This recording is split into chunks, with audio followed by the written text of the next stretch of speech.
Yes, we'll begin. So I am Ben, call 911. And I'm Blake, digital solo in most places. So here is the beginning of the YouTube video series project Yeah, 2JZ28. Yeah, 2JZ28. So this all started, it was probably last winter. Well, let's rewind it a little bit more. The previous setup was LT1 car. I bought the car October 28th of 1999, which for those of you that can add, that makes me old as dirt.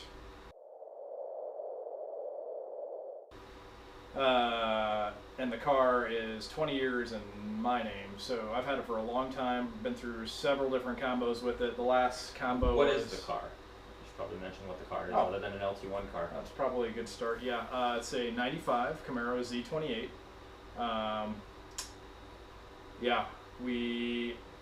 I started by just doing bolt-ons, ended up going out of control and going through the first motor, and then I ended up with the 383 I have in it. Previous combo, I had everything fully forged, ready to go. I saw guys making 1,000 horsepower at the tires and thought, hey, that looks cool. I'd like to do that. So I pushed it to 1,008 rear wheel horsepower on a S44 turbo setup. Ended up being a little bit too much for the long term of things and flexed the block.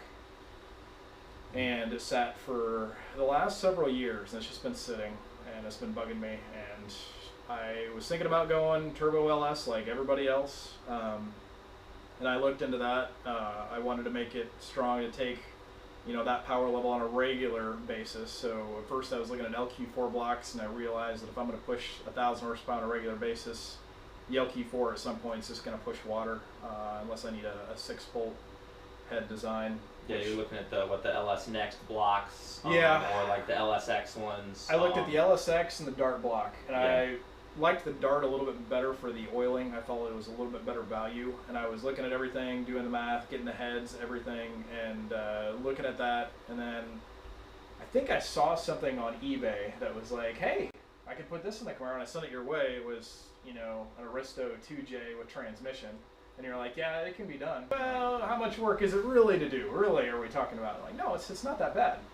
I'm like, okay, now this is not good, because now you're putting evil thoughts in my mind. Because I've always wanted a Mark IV Supra with a 2J in it, but the prices on it were stupid. You can get one used for like 50 grand. It's stock now with 120,000 miles on it. So didn't really want to spend that kind of money and have that kind of starting point. But I love the 2J. But then I started looking, and I think you showed me Grana's Racing makes the Magnum for it with the direct bell housing that goes to the 2J. And with that, essentially, it can fit in. Yeah, and that was, I actually have a 1965 Mustang that I built from a rotted out crusty shell to something that sucks much less now. But the original design for that, I was actually planning on a 2JZ with a TR6060 in it.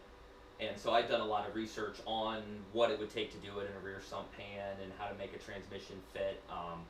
If anybody watching is familiar with the Supra V160 transmissions, they're basically made out of gold. And they're strong, but they're not that strong for what they cost, right? I mean, you can buy a sequential racing transmission for what you spend on a V160. Yeah. Whereas T56s, they're not the most snickety of transmissions. You got to kind of meet it a little when you shift. They're kind of brutish, but they're incredibly strong, and they are, for what they are, they're incredibly cheap. Yeah. They're not cheap, but for what you're getting out of them, they're cheap. Comparatively speaking, used Supra 6-speed transmission versus like a brand new Magnum T56, which is the route I went, much cheaper. Yeah. And it'll hold the power just fine. Yeah, so, the big thing, with that is with that adapter, you can essentially, using off-the-shelf parts, you can build a clutch assembly as well, which is nice. You don't have to build some kind of crazy custom clutch.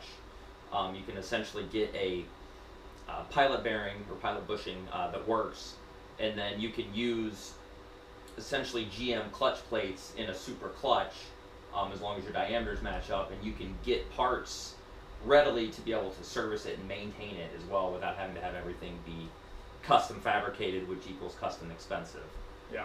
So So yeah, I decided to keep going down that route for a little bit, and I was looking, and I'm like, man, the more I'm looking at this, the more I kind of want to do it. And I was just really on the fence, but a little bit more on the 2J side of deciding between the dart block and going LS turbo or going 2JZ. And then I just happened to look on Craigslist, and I saw a dude that was, hey, here's a 2J that had rod knock, didn't want hardly anything for it. Picked up the engine for $200. I was gonna dismantle the engine anyway, so at that point I thought, man, for $200, like even if the thing was destroyed, probably be okay. I won't be out too much, other than maybe the trip next door to Ohio. So I picked it up, and everything looked good. I disassembled the engine, was parts in my basement, and I saw the rod. I mean, I pulled it, but everything was for the most part fine. The crank will polish out just fine, so got a good start on that. I got a used non-turbo 2JZ GE head, which I got a good deal on that. Only paid $500 for that. It's the VVTi that it should offer some more power, so that's the head. We went and kind of had those together and got the Magnum T56, and yeah, I asked Blake if he wouldn't mind taking on the project with me. He accepted, and yeah, it's over here in his garage now, and this is kind of the start of things of where we're beginning with everything. Yep. Yeah, and to give a little bit of background, kind of on myself and where we're going to be doing this at. So, I've done a lot of V8 converted Mazda RX-7s. I think something like 25 of them. I run the website for it. I work with most of the companies that have engineered the parts for it at this time. So I've been very, very familiar with putting domestic, U.S. domestic engines into import cars. Mostly LSs, but I've done some 350s. I did a 4.3 once for someone who had poor taste in engines.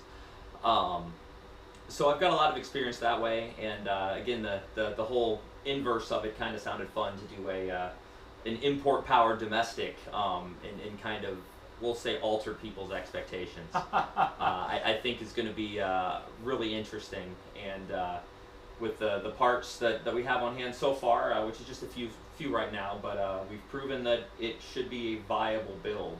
Right. And that's kind of the biggest thing. It fits in without cutting the car in half with a Sawzall as a first step. So we have a Sawzall and a TIG welder. So basically, you can do anything if you have a welder. We'll probably use both at some point. Yeah, I'm confident that both will get used. So yeah, that's kind of the quick overview, and I think as we go, we'll start getting into more of the specific parts and components that are going to be used, which vendors we're looking at for things here and there. Yeah. Kind of the overview of how and what the goals for the project are.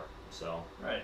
So there's the overview of Project 2J Z28, and we're going to try and shoot videos just kind of as the progress goes, as we get parts, as we start doing stuff, so we can have a good, almost very beginning to finished product, tunes, driving, etc. by the end. To my knowledge, this is the only documented build of a 4th generation F-body with a 2J, which is kind of surprising given the fact of how many 2J swaps there are with everything, and how many F-bodies are just lying around, they're swapping stuff left and right. I found one picture, one time, one place in the interwebs of someone that had done the conversion, but there was no background. It was taken by some guy at like a Tuffy or something like that, getting a brake job, and he saw it in there, and he's like, hey, that's a 2J in your I think it was a Camaro, I think it was a Camaro. Yeah. I've seen a green one, but yeah, it was the engine bay, so it's hard to tell with the hood up exactly. And the story behind it is, the guy said, yeah, I did it because I was tired of changing plugs on my